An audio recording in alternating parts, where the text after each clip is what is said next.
Today on the Tom Kelly Show, a quick gift-giving story that will get you in the mood for the holidays, or at least make you feel less alone if you screw something up. Let's start the show. The Tom Kelly Show. Everybody, I want you to go to the Tom Kelly Show. I want you all to know about the Tom Kelly Show. You know, I regret not having a holiday theme for this. But you know what, people? Content warning. Spoiler alert.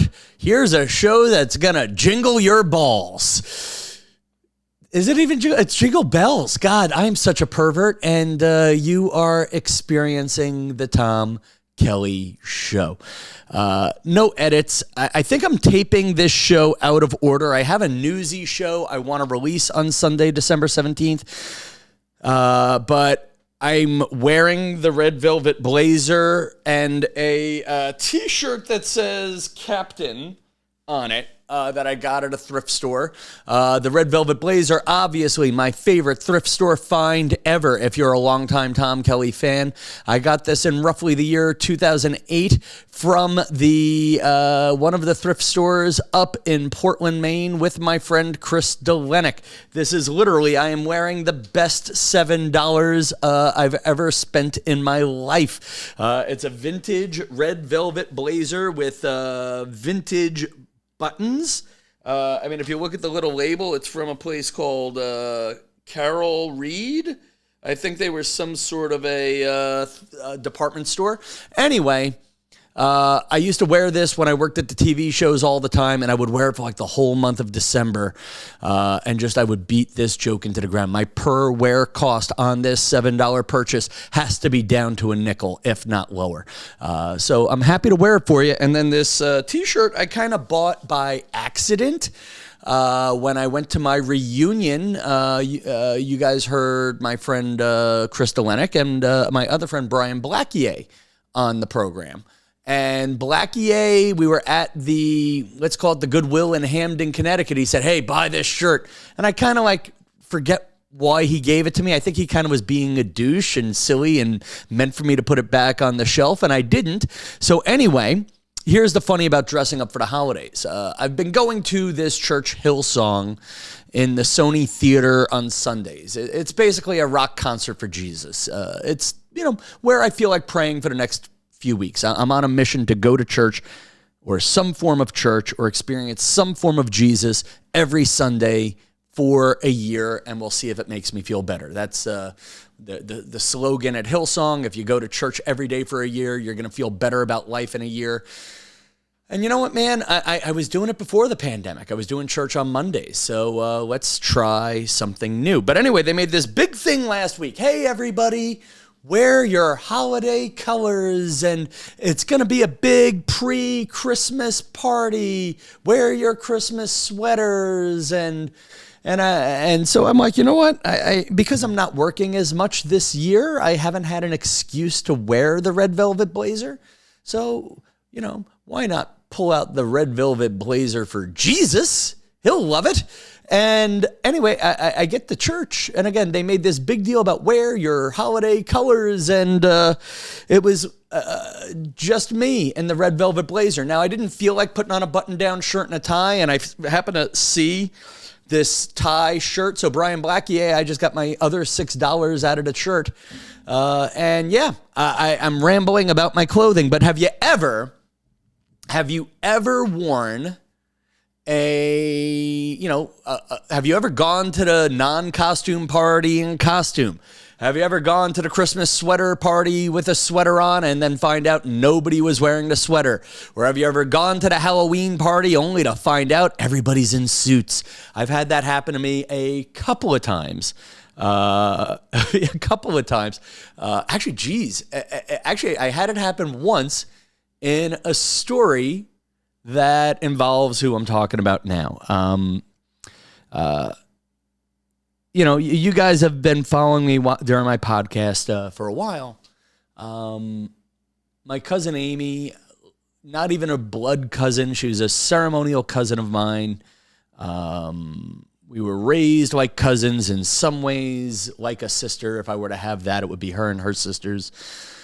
And, she always went out of her way to make me part of her family for the holidays. Her 5 children, her 4 boys call me uncle, and her daughter is my goddaughter Kaylee.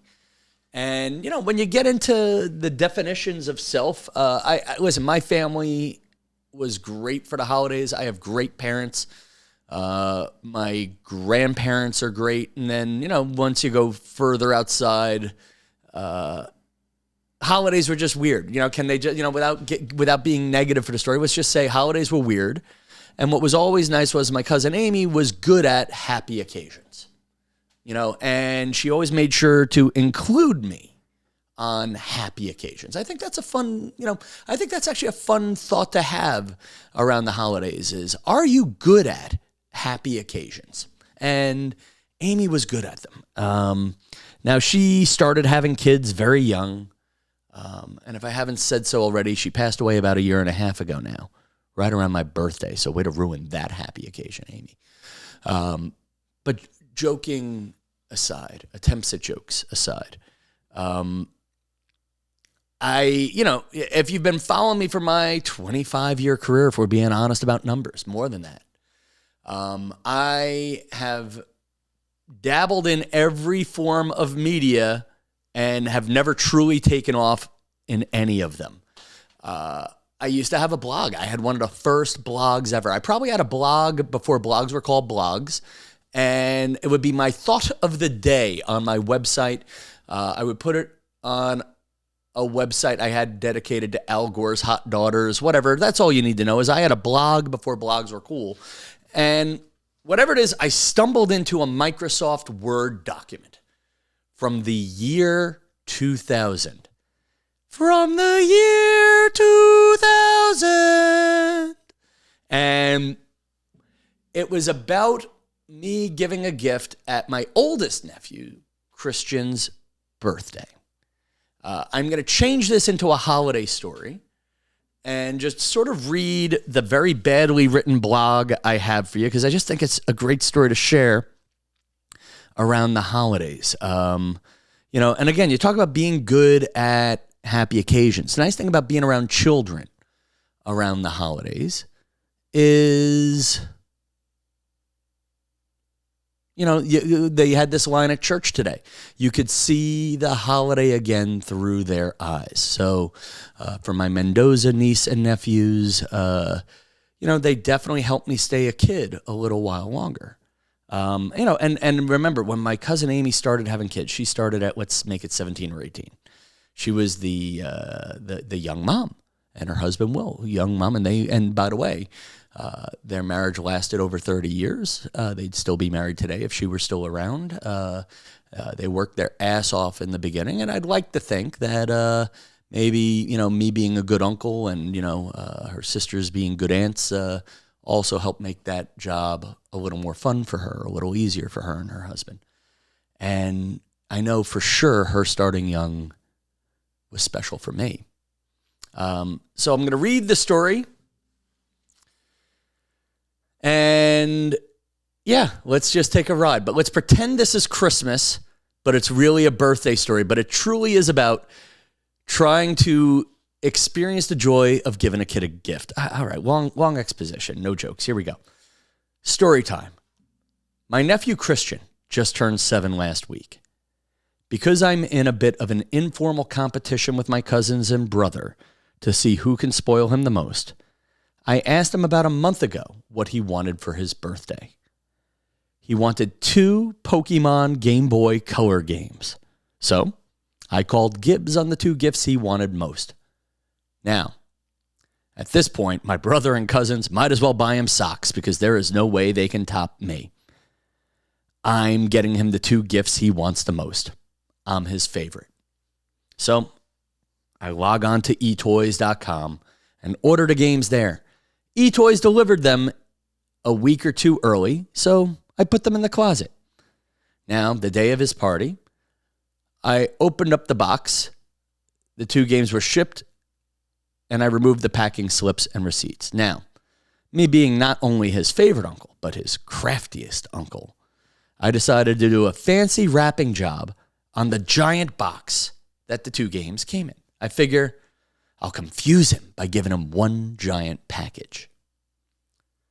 My cousin Amy had his birthday party at a restaurant, and after the party, the whole family went back to her house. Since it's just a family now, Christian's allowed to open his presents. Now, before he opens any of his presents, my cousin tells him, no matter what you get, you should be happy and polite and say thank you. Now, have you ever seen a parent, I remember this moment, have you ever seen a parent give a kid the stern talking to, like they got a pep talk just a few minutes earlier and now they're in public? Like, you could just tell that whatever happened, Christian didn't express enough gratitudes to somebody else, so he got the stern talking to, and now he's getting the no matter what you get, you pretend it's the best thing ever speech. Every parent has given that talk. Now, continuing with my reading of this blog from the year 2000. Since I'm his favorite uncle, he goes right for the gift that says, from Uncle Tommy. Even though he is 7, he took a second to admire what a nice job I did wrapping the gift. It's a big box. He digs into the box. He opens it up, and he starts digging through all this packing material. The big peanuts, and he's shuffling through it, looking for the boxes within, and then there's nothing there but the styrofoam snow. And then he just takes the snow, throws it into the air, and goes, snow, just what I wanted. And you can just tell he's pretending to love the snow. And here's the deal. I was so worried about wrapping the box, I forgot to put the toys into the box. So now he's just wrapping the giant empty packing box, or he's just playing with the snow, and everybody now is laughing. Everybody's looking at me. I'm feeling like a fool. He's trying to be polite, but you can tell he's also on the brink of tears. Everyone else in the family is now laughing in raucous laughter. And I sheepishly said, oops, I must have forgot it in the car. And I walk out to the Volvo, get in the car, and drove 20 minutes back to my house, got the damn gifts, wrapped them in newspaper, and drove 20 minutes back to my cousin Amy's house. About 40 minutes to an hour in all. I tried to play it off like I was in the driveway the whole time, but they all knew. And everyone was still laughing at me. And I felt small, and all I could keep thinking was, thank God I didn't do this at Christmas, because then the blame would be on Santa. And, we can't blame Santa. We can't blame Santa. So, I don't know. I meant to, it's weird because I've been in the city a lot this week. I haven't done the normal pre-holiday traditions, or really they're just starting to start now. The weird thing without having a day job is there's no, oh my God, we have to get the day job over with. For my writing job, I do it from home, but that doesn't end until right before Christmas. And, I guess for me, Christmas is about the little things, the little traditions. I always felt Christmas Day was always about, let's just do what it takes to make mom happy. It was an effort. It was, all right, let's go hang out with people we don't see that often, that we don't have that much in common with, blah, blah, blah. So I used to love the little traditions of buying the tree with mom and dad and my brother Sal. What's funny is that I loved the traditions where you didn't have to give the gift and you didn't have to get the gift. I loved putting up the tree and decorating the tree. And it's funny, have you ever really thought about what a Christmas ornaments are? They're really just little pieces of crap that we're sentimental about that we look at once a year. That's it. Unless you're Martha Stewart decorating your tree with diamonds and silver balls and whatnot. So I guess if I'm being sentimental, and I don't know if I'm being uplifting, but I challenge you to pause and enjoy the little things. You know, obviously the big things are important, and if you're in a family where you do the big things right, you're doing great. And definitely send me pictures. But for me, it's the little moments. And, you know, with my cousin Amy gone this year and last year, but I'm starting to feel it now. Like, I love shopping. I love shopping the day, you know, in the days running up to Christmas. I used to say I used to love shopping on Christmas Eve. I really love shopping on the 23rd and then picking up a last minute thing or two on the 24th. But I used to love sending Amy a text on the 23rd, or frankly, God, you know, just, it's funny, you know, that the boy, the 7-year-old boy I'm talking about now is about 32 and he's 33 and a father of 2. How about that? You know, or he's turning 33 and a father of 2. I'm going somewhere with all this. But yeah, the little traditions. I miss texting her or calling her between December 20th and 23rd and saying, I'm starting my Christmas shopping. What should I get? And then she would, you know, lovingly scold me and go, what do you mean you're just starting? How can you just be starting? And it would be just like an annual, you know, annual busting of my Christmas balls, you know.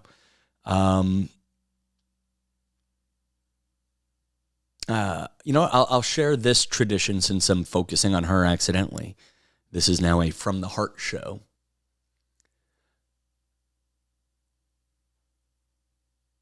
Yeah, here's a good one. One thing I used to love on Christmas Eve, I would always spend it, you know, with my mother's parents, who were great people, but you know, and that's the right way to say it is,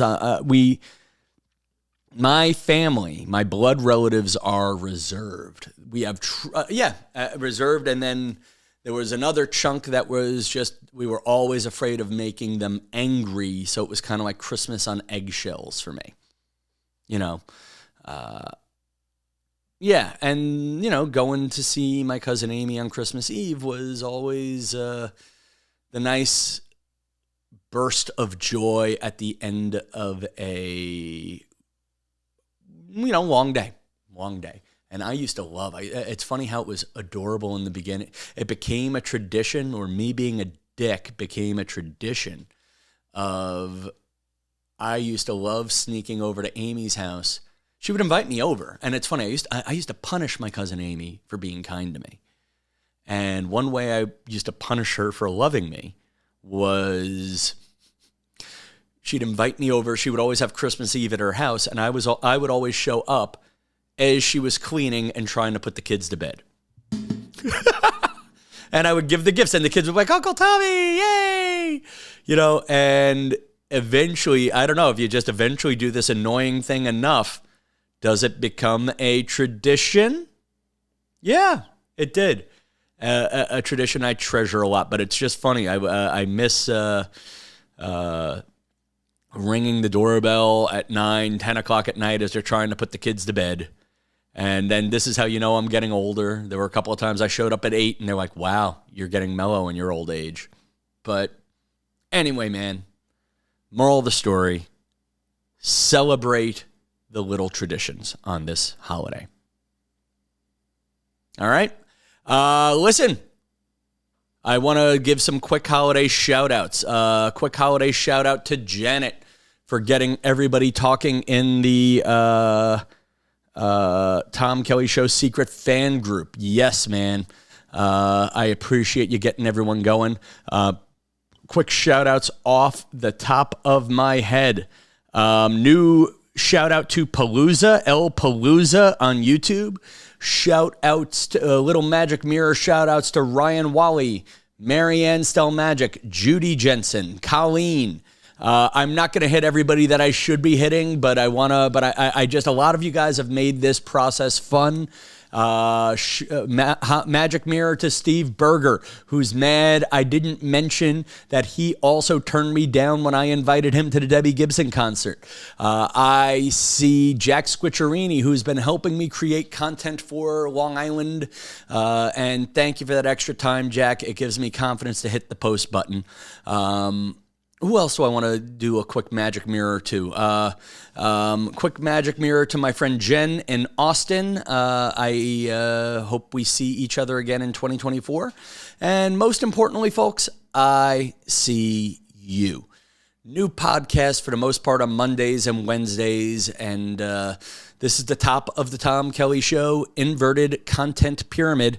There's stuff on Instagram generally on Monday, Tuesday, Wednesday, Thursdays. And there is a podcast here on Mondays and Wednesdays. I'm rambling. And just know that I'm grateful for you guys. Merry Christmas, friends. We'll talk next week. Good night, North Pole.